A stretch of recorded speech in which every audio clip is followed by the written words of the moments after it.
pair of pliers. The first step is to take your battery and your copper wire. You'll need to cut off a good length of the copper wire. We're using about 30 centimeters. Use the wire cutter piece of your pliers to trim the wire off. This might be a bit tricky, so it's best to get an adult to help you.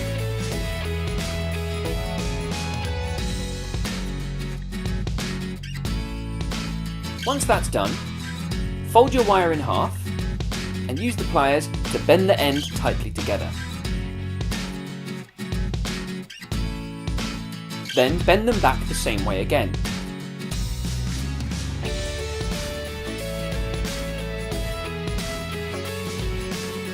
Bend both pieces into a right angle. The easiest way to do this, and to make sure that it's equal, is to fold the pieces in half. This will help you check that you're bending them in the right place. You'll need to bend another right angle into the wire, just above the bottom of your battery. You'll need to make sure that the bottom line of your wire goes below the edge of your battery. Make sure that these pieces of wire overlap, and then bend a small circle into the end of each one. This will help it wrap around the edge of the battery. Then place some blue tack onto your counter, stack the magnets up, and add the battery.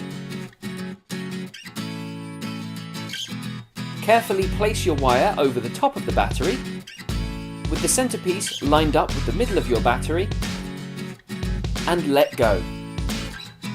You'll see that the wire rapidly starts to spin round. This is a really cool experiment to do. It works on a few different principles. What's happening here is that the battery is passing electricity through the copper wire. The copper wire is also in contact with the magnets. This creates an electromagnetic field. An electromagnetic field tends to move in one direction, so the wire travels in that direction. It's important that the wire is balanced, otherwise it will simply fall off to one side because it's too heavy. You can try a few different designs, such as this spiral design. You can see it's much harder to get it to stay in place.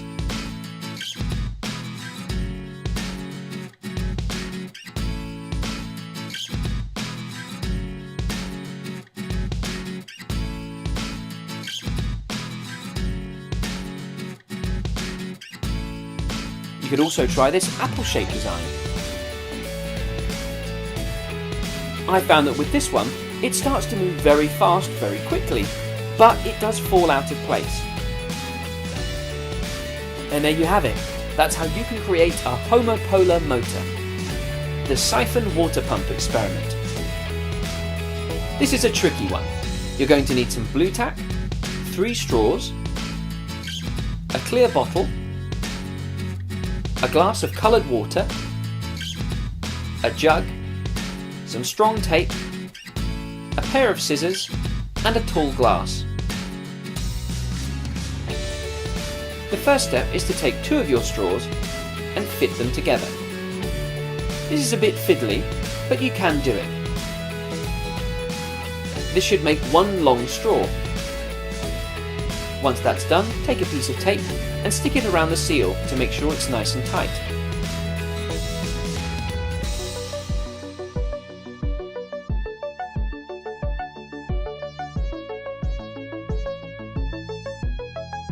You've now got one long straw.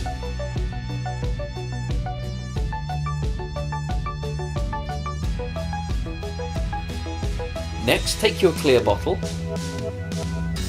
remove the cap, take your scissors, and very carefully make 2 holes into the cap of your bottle. You are using a sharp pair of scissors, so it's best if you ask an adult to help you with this part of the experiment. You'll need to be very careful. The holes need to be just big enough for the straws to fit through. Once you've made the holes, push your 3rd straw into the cap. Then push your 2 joined straws into the cap, but make sure that it doesn't go down as far as your 3rd straw. Use some blue tack to stick them into place. This will also help make an excellent watertight seal. You can use some super glue to do this if you like, but blue tack works just as well.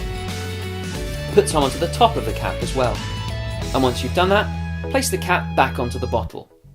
You'll see that we've added some water to the bottle. It's just enough so that when you turn the bottle upside down, it goes over your long straw but not your short straw. Turn the bottle upside down with your finger over the top of your long straw and lower it carefully into your coloured water. You'll see that the blue water starts to travel upwards into your cup and then downwards into the jug. We know that it's definitely the water from the glass because we can see the waterline going down, and of course because we coloured it beforehand. This helps us keep track of which set of water is travelling. This is what we call a siphon. It's a device that was created to help move water from one location to another easily.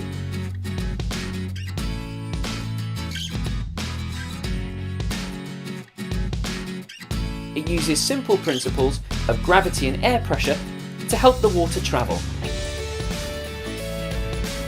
And there you have it. That's how to do the siphon water pump experiment. How to make magic mud from tonic water. All you're going to need is a spoon, some corn flour, a bottle of tonic water, and a bowl. Pour some tonic water into the bowl. About 500 millilitres will do. Then add a few tablespoons of corn flour. You'll need to add enough so that it forms a thick paste. You'll notice it's very hard to mix together, but stay with it and you will manage it. It starts to form quite a gluey consistency. You'll notice that the mixture starts to behave quite strangely. You can pick it up like a solid object. If you apply pressure to it, it behaves like it's solid, but as soon as you remove the pressure, it behaves like a liquid. If you place it in the palm of your hand, you'll see that it runs straight through your fingers. This strange fluid is something we call a non-Newtonian fluid, which means it doesn't follow the normal rules of how a liquid should behave. You'll also notice that it can get quite messy. You can do this just with normal water, but there's an added benefit to using tonic water. Tonic water contains a substance called quinine, which glows in the dark. So if you apply an ultraviolet light, you'll see that your magic mud glows in the dark.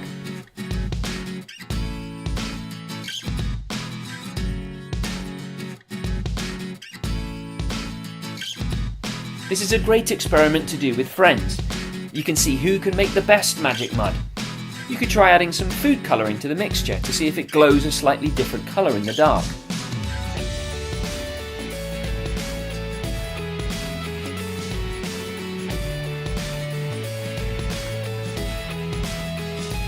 And there you have it. That's how you can make magic mud from tonic water. Thanks so much for watching. I hope you enjoyed the experiment. Don't forget that you can check out our channel for more exciting science videos, and you can leave us any comments about what you thought of the experiment or for anything you might like to see. See you soon!